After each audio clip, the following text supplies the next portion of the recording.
करेंगे CTET PYQ series. CDP की PYQ series हमारी चल रही है, ये सेकंड पार्ट होगा, सेकंड वीडियो होगी। मतलब कि इससे पहले 15 और 20 10 और 20 क्वेश्चन की 2 वीडियो आ चुकी है मेरे चैनल पे, ये थर्ड वीडियो है। करते हैं शुरू। इस वीडियो में हम 30 के 30 क्वेश्चन करेंगे धुरंधर स्पीड में, और कैसे एग्जाम सेंटर में उनको अटेम्प्ट करना है और कैसे हम उनको सोल्व कर पाएंगे ना, ये चीज़ सबसे इम्पोर्टेंट है। बाकी वैसे तो पीवाईक्यू सभी करवा देते हैं, बट कैसे एग्जाम हॉल का जो प्रेशर होता है उसको आप कैसे टैकल कर पाओगे और कैसे क्वेश्चन एलिमिनेट करने हैं, वो चीज़ मैं आपको इसमें बताऊंगी। फर्स्ट एजर्सन रीजनिंग वाला क्वेश्चन आता है। If physical development of a children is delay, अगर बच्चे की फिजिकल डेवलपमेंट डिले करती है, then their social and emotional development get affected. Obvious सी बात है, अगर बच्चे की फिजिकल डेवलपमेंट अच्छी नहीं है तो उसको सोशल और इमोशनल दोनों चीज़ों की को अफेक्ट करती है। There is a developmental continuity in course of child's development. बिल्कुल, ये दोनों बातें ठीक हैं और एक दूसरे को एक्सप्लेन भी कर रही हैं कि भाई जो चाइल्ड डेवलपमेंट है वो कंटिन्यू चलती रहती है, और अगर फिजिकल डेवलपमेंट में कोई दिक्कत हो जाती है, डिले हो जाती है, तो सोशल इमोशनल दोनों अफेक्ट हो जाती है। देन आते हैं सेकंड क्वेश्चन पे। अकॉर्डिंग टू जीन पियाजे कोग्निटिव डेवलपमेंट है क्या? कोग्निटिव डेवलपमेंट क्या बोला है पियाजे ने? Is simple addition of new facts and idea to existing store information. Okay, depend upon the development of language. Language की बात विगोत्स्की ने की है, पियाजे ने इतनी नहीं की है। Is the process of acquire करना एबिलिटी टू यूज कल्चर, ये भी विगोत्स्की ने बोल लिया है। थर्ड वाला भी, is the process of adapt and to the environment by changing one schema. Schema जहाँ भी आता है वो पियाजे की बात होती है, तो इसका आंसर आएगा फोर्थ। उसके बाद आता है थर्ड क्वेश्चन।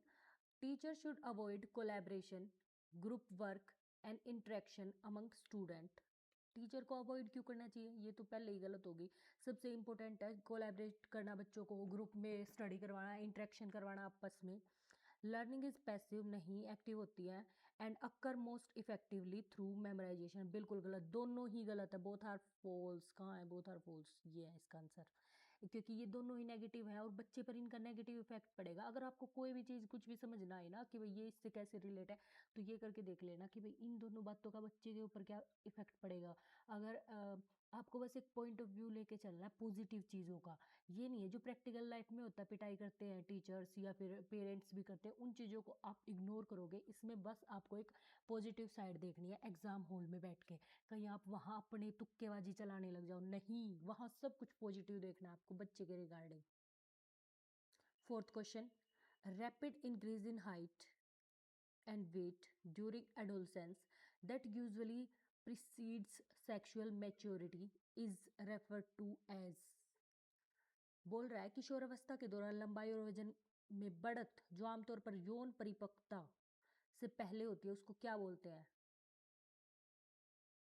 उसको बोलते हैं ग्रोथ स्प्रूट या फिर वृद्धि में तेजी।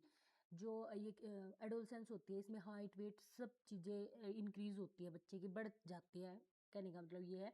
और सेक्सुअल मैच्योरिटी भी आने लग जाती है, क्योंकि किशोर अवस्था में तो ये चीज़ें नॉर्मली होती है बच्चे की। नेक्स्ट क्वेश्चन पे आते हैं। When talking about difference expression that put the person ahead of the difference should be used, such as using the student with disabilities rather than the disabled student। इसको हिंदी में भी करेंगे। the language we use when talking about learners with differing needs shapes the perspective and attitude। मतभेदों के बारे में बात करते समय उन अभिव्यक्ति का उपयोग करना चाहिए जो व्यक्ति को आगे रखती हैं बजाय उनके अंतर को। बिल्कुल, जो उसको आगे रखती हो उस पर इंपॉर्टेंट देना चाहिए, ना कि उसके अंतर को। जैसे विकलांग छात्र के बजाय छात्र जो विकलांग है, नहीं, ये चीज़ गलत है, ये चीज़ गलत है। एक बार दोबारा पढ़ेंगे फिर देखेंगे कि गलत है, ठीक। मतभेदों के बारे में बात करते समय अभिव्यक्ति का उपयोग करना चाहिए जो व्यक्ति को आगे रखती है और तथा रखती है बजाय उनके अंतर को। जैसे विकलांग छात्र के बजाय छात्र जो विकलांग है। ओके, ये बात बिल्कुल ठीक है। उसके बाद आती है विभिन्न आवश्यकताओं वाले शिक्षार्थियों के बारे में बात करते समय हम जिस भाषा का उपयोग करते हैं वह परिप्रेक्ष्य और दृष्टिकोण को दर्शाती है, हमारे एटीट्यूड और पर्सपेक्टिव को दर्शाती है, जो हम लैंग्वेज बच्चों के साथ यूज करते हैं। तो दोनों बातें ठीक है और दोनों ही एक दूसरे को व्याख्या कर रही हैं। क्यों कर रही हैं? क्योंकि जो हम बातें जैसे बच्चों को, जैसे हमने बोला कि छात्र जो विकलांग है, ये हमारे पर्सपेक्टिव को दिखा रही है ना, और हमारे एटीट्यूड को दिखा रही है। तो ये दोनों बातें एक दूसरे से बिल्कुल सही व्याख्या करती है। और जैसे मैं कंफ्यूज हुई थी, क्या आप नहीं होगे? ये सोचने की बात है, आप भी तो ऐसे ही कंफ्यूज होंगे। इसलिए क्वेश्चन को मस्ट है कि 2 बार तो कम से कम पढ़ना है आपको। नेक्स्ट पे चलते हैं। Children in middle schools should be encourage करना चाहिए to write about their emotions on daily weekly basis and reflect upon them. Understanding one's emotions is a cognitive process that can lead to action. माध्यमिक विद्यालय के जो बच्चे होते हैं उनको अपनी दैनिक साप्ताहिक आधार पर अपनी भावनाओं के बारे में लिखने और उन पर चिंतन करने को प्रोत्साहित करना चाहिए। ये बात बिल्कुल ठीक है कि हमें अपने इमोशंस, अपनी जो हम फील करते हैं उन चीज़ों को लिखेंगे तो उससे हमें ना काफ़ी बेनिफिट होगा। आप अपनी भावनाओं को समझना और एक संज्ञानात्मक प्रक्रिया है जो क्रिया को सुसाधित करती है। मतलब ये दोनों बातें ठीक है कि भाई अगर हम फीलिंग्स को लिखेंगे ना तो हमें पता चलेगा कि भाई हम गुस्सा ज़्यादा करते हैं या क्या दिक्कत है हमारे अंदर। तो ये दोनों बातें बिल्कुल परफेक्ट है और एक दूसरे को एक्सप्लेन कर रही हैं। तो इसका आंसर आएगा first. Which of the following is not an effective strategy in problem solving? कौन सी इनमें अच्छी स्ट्रेटेजी नहीं है, ये पूछा है। और नोट पर खासकर ध्यान देना कि भाई नोट पूछा है या फिर क्या पूछा है। क्वेश्चन को कम से कम 2 बार जरूर पढ़ लेना। इतना टाइम होता है, 2.5 घंटे का पेपर होता ही है, काफी टाइम होता है आपके पास। निम्नलिखित में से कौन समस्या समाधान की एक प्रभावी युक्ति नहीं है? पैटर्न और संबंधों को समझना। ये तो है कि भाई अगर किसी चीज़ को, समस्या को हल कर रहे हैं तो उसके पैटर्न और संबंध का पता होना चाहिए, किससे क्या रिलेशनशिप है। समस्याओं को हल करने के लिए तार्किक तर्क शक्ति का प्रयोग, ये भी ठीक है। प्रासंगिक जानकारी को अनदेखा क्यों करेंगे? अनदेखा ओवरलुक थोड़ी करेंगे। जो इन्फॉर्मेशन हमारे काम की उसको तो ध्यान से देखेंगे। ऐसे करना है। लास्ट वाला भी करके देख रहे हैं एक बार। Breaking down complex problem into simple part. बिल्कुल है। अगर कोई टफ चीज़ है तो उसको छोटे छोटे टुकड़ों में बांट के हम करते हैं तो वो ईजी हो जाती है। तो और सभी ठीक थे लेकिन थर्ड वाला गलत था। According to Piaget, when children reach the point of being able to journalize and engage in mental trial and error by thinking up hypotheses and testing them their heads, they are in. ये सबसे last वाली होती है क्योंकि इसी में hypothesis का होता है औपचारिक संक्रियात्मक अवस्था, फॉर्मल ऑपरेशन स्टेज। वहाँ पे हम अपने दिमाग में ही सारी चीज़ें करने लग जाते हैं। मेंटल एबिलिटी हमारी इतनी कैपेबल हो जाती है कि भाई माइंड में ही सब कुछ चलता रहता है। सबसे पहले सेंसरी, फिर परी ऑपरेशनल, फिर कॉन्क्रीट, देन आती है formal operation stage. Fourth stage है प्याजे की। और सेंसरी मोटर में सेंसिस से करते हैं, अपने हाथ पैरों से करते हैं, आंखों से करते हैं, इन सब चीज़ों से। और प्री ऑपरेशनल में ये किसी चीज़ को कनेक्ट करके, जैसे कोई किसी चीज़ को हम पढ़ा रहे तो उसकी हमें पहले उस चीज़ की इमेज बना के दिखाएंगे ना, तब बच्चा उसको कनेक्ट कर पाएगा। और कॉन्क्रीट में अगर कोई चीज़ सामने होगी तभी बच्चा उसके बारे में सोच पाएगा, अगर सामने नहीं है तो वो सोच नहीं पाता है। उसके बाद आती है फॉर्मल। इसमें अगर नाम भी ले दिया कि भाई हम आज किसी टॉपिक के बारे में पढ़ रहे हैं, जैसे कोई भी टॉपिक बता दिया उनको, और वो अपने दिमाग में सोचने लग जाएंगे उसके बारे में, अगर उनको इमेज ना भी दिखाएंगे ना, क्योंकि उनको पता है। ये फॉर्मल ऑपरेशन स्टेज में ऐसा ही होता है। नेक्स्ट क्वेश्चन आता है, student learn effectively and meaningful way when? कब सीखते हैं मीनिंगफुल वे और इफेक्टिव तरीके से? Content is presented to them in form of coherent pieces of information. विषय वस्तु को उनके असंगत टुकड़ों में, असंगत नहीं, संगत होते तो चलता ना। निपुणता हासिल करने के बजाय असफलता से बचने पर ध्यान। नहीं नहीं नहीं नहीं नहीं, focus is avoiding failure instead of approach mastery. नहीं, ये भी गलत है। New concept is completely different from previous. नहीं, इससे तो बिल्कुल कंफ्यूज हो जाएंगे। पहले वाला कुछ करवा रहे हैं फिर दूसरा कुछ करवा रहे हैं। अगर जैसे फर्स्ट वीडियो में मैंने सीडीपी करवा दी, इसमें मैं अब हिंदी आ जाती तो क्या मीनिंग रह गया भाई उस चीज़ का कि भाई पहले आपने सीडीपी करवाई तो कंटिन्यू सीडीपी तो चलेगी। Their response and subjective experience are attended and value.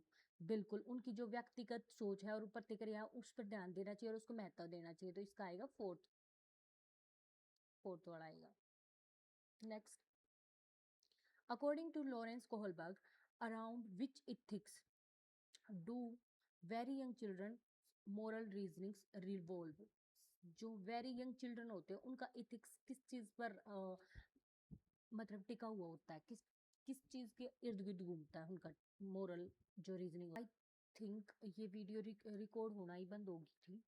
तो 10th क्वेश्चन में Lawrence Kohlberg around which ethics do very young children moral reasoning revolve, किसके इर्द गिर्द घूमती है? ये है इथिक्स ऑफ इगोसेंट्रिज्म। छोटे बच्चे होते हैं अहंकारी होते हैं, अपने आप में ही सेंटर्ड होते हैं, ईगोसेंट्रिक होते हैं वो बिल्कुल। उसके बाद आता है 11th question, diversity and inclusion improve करते हैं टीचिंग एंड लर्निंग, बिल्कुल ट्रू है।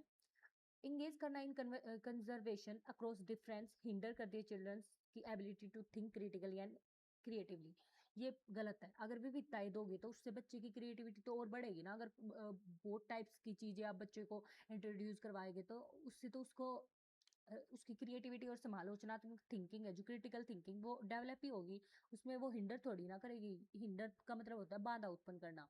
तो सेकंड वाला गलत है, ए वाला ठीक है। तो A is true and B is false. Next question 12th, which of the following are effective teaching strategy to cater to diverse need of learner in a classroom, जो डाइवर्स नीड के learner होते हैं उनकी आवश्यकताओं को पूरा करने के लिए कौन सी रणनीति सबसे प्रभावशाली होगी, ये देखना है हमें। विभेदीकृत निर्देश नहीं, मानकीकृत पाठ्यचर्या, ओके। मानकीकृत तो बिल्कुल गलत है, मानकीकृत नहीं आएगा।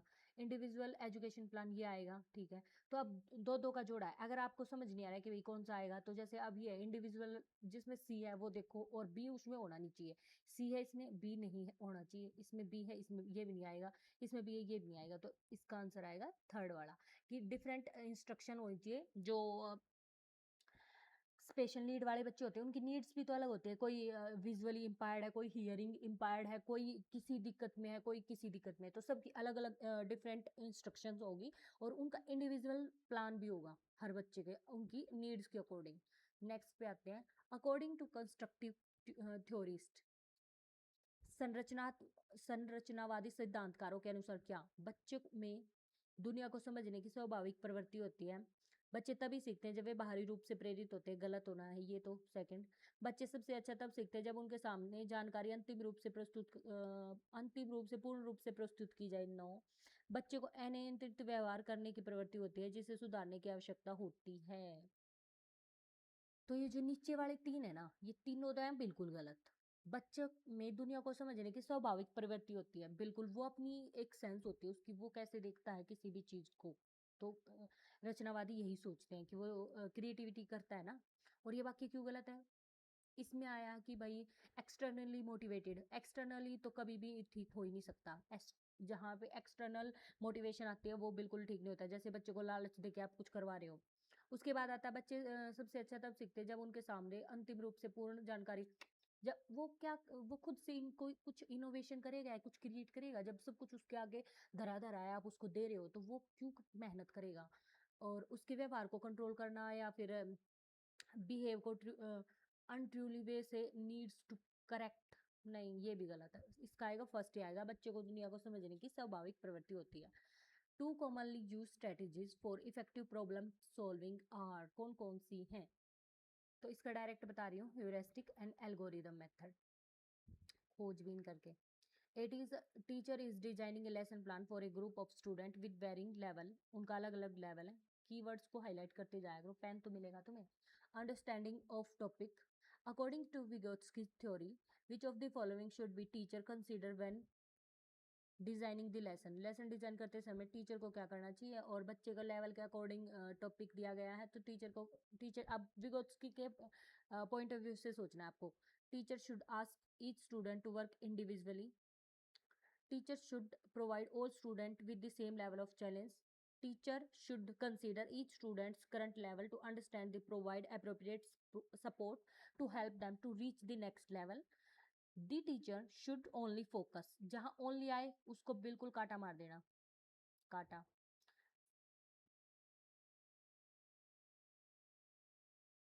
उसके बाद ये गलत है, कहीं ये सोचो कि यही करवा दिया, गलत वाला ये। Teacher should consider each student का करंट लेवल, उनको करंट लेवल को देखना चाहिए, अंडरस्टैंड करना चाहिए, उसके बाद उनको अप्रोप्रिएट सपोर्ट देनी चाहिए, जिसको उन्होंने स्कैफोल्डिंग बोला है। तो इसका आएगा थर्ड, बाकी गलत है। यहाँ इंडिविजुअली नहीं बोलते, वो भी कभी भी नहीं बोलते वो इंडिविजुअली, वो हमेशा बोलते ग्रुप एक्टिविटी, लैंग्वेज, सोसाइटी, ऐसे आता है विगोत्सकी का। Characteristics such as lacking reading fluency, reading में फ्लुएंसी होना, रिजर्वेशन और reversion of words, tendency towards distractions, typically identified characteristic, ये कुछ वे होती हैं, मतलब बच्चों से रिलेटेड होते हैं कि भाई किसको क्या प्रॉब्लम है। तो इसमें से ना काफी क्वेश्चन आते हैं। ये पूछ रहा है कि लैकिंग ऑफ रीडिंग फ्लुएंसी, अच्छे से फ्लुएंसी के साथ वो रीड नहीं कर पा रहा है, वर्ड्स को उल्टा पढ़ रहा है, जैसे पीछे वाले वर्ड को, जैसे ये आपने फिल्म देखी थी ना तारे जमी पे, उसमें वो डी को बी को ऐसे इनमें दिक्कत होती है। तो ये क्या है, लर्निंग से रिलेटेड है, तो लर्निंग से रिलेटेड आएगा डिसलेक्सिया, डिसलेक्सिया बोलते हैं उसको। Next, student feel more motivated to learn in an environment which ensure करता है। रिजेक्शन गलत है, ये तो नेगेटिव वर्ब, फियर गलत हो गया, बिलोंग करना है और सेफ्टी, ए और डी जिसमें आएंगे वही हमारा आंसर है second. Moving from conservative education towards progressive education require shift from, किसका शिफ्ट बोल रहे हैं ये,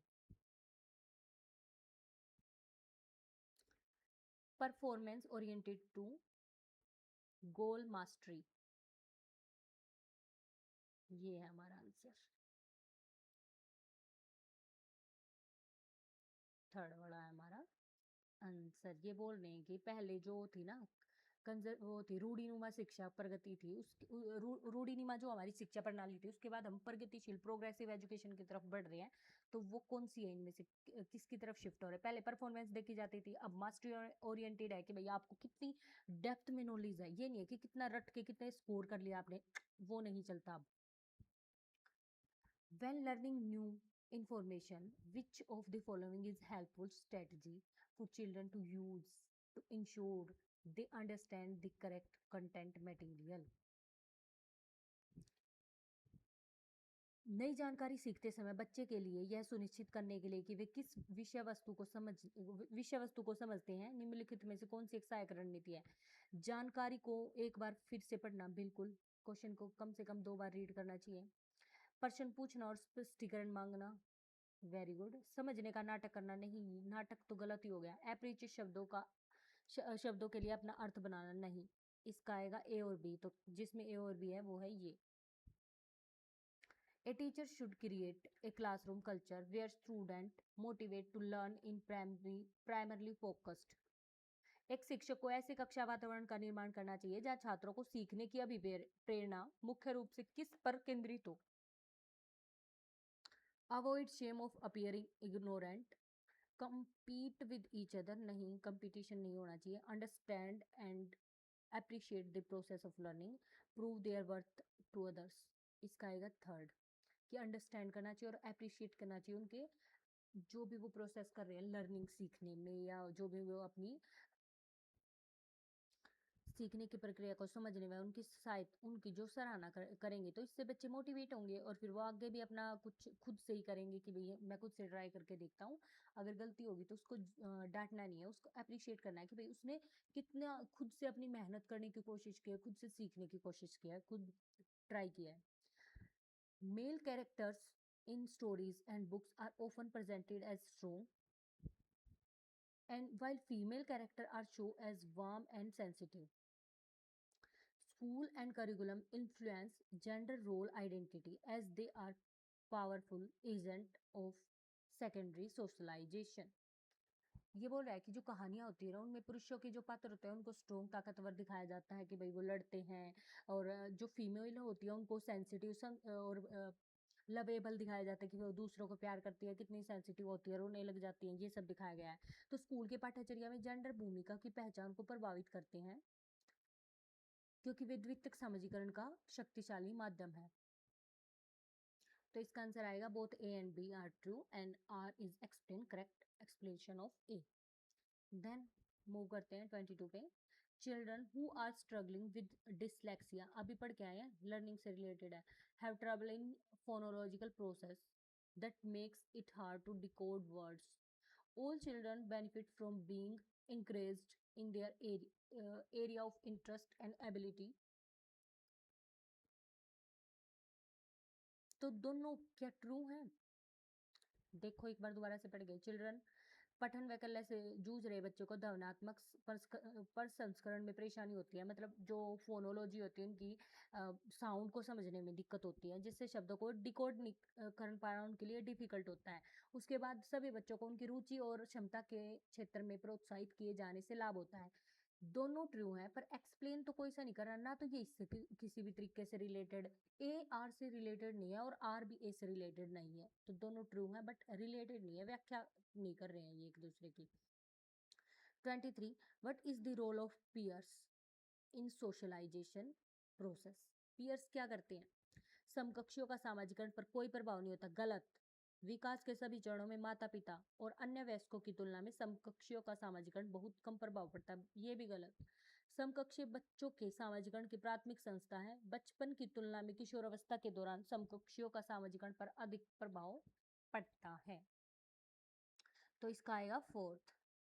बचपन की अपेक्षा, बचपन में तो इतना कुछ ज़्यादा रोल नहीं होता, बच्चे चिढ़ते ही हैं, वो ईगो सेंट्रिक होते हैं, लेकिन जब वो किशोरावस्था में चले जाते हैं तब उनके दोस्त ही उनका जीवन हो जाता है ना, गैंगेज हो जाते हैं उनकी, अपने गैंग होता है, अपनी मतलब उनकी विचारधारा ही होती है। 24 which of the following statement about learning is not correct? Learning से रिलेटेड कौन सी स्टेटमेंट करेक्ट नहीं है? Learners construct knowledge that make sense to them, new learning depend on current understanding, social interaction hinder learning.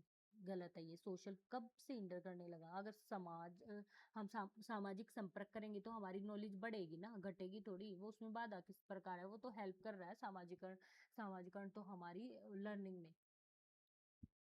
Next पे, as per constructive approach of learning, learning is facilitated when?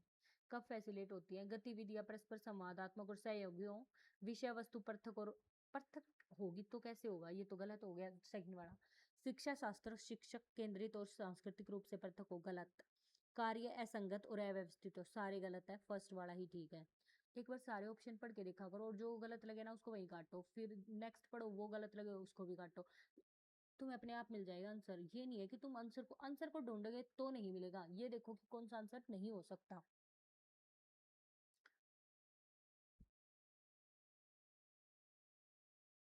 दो height and body build our primarily inherited characteristics, good nutrition and exercise also make a difference।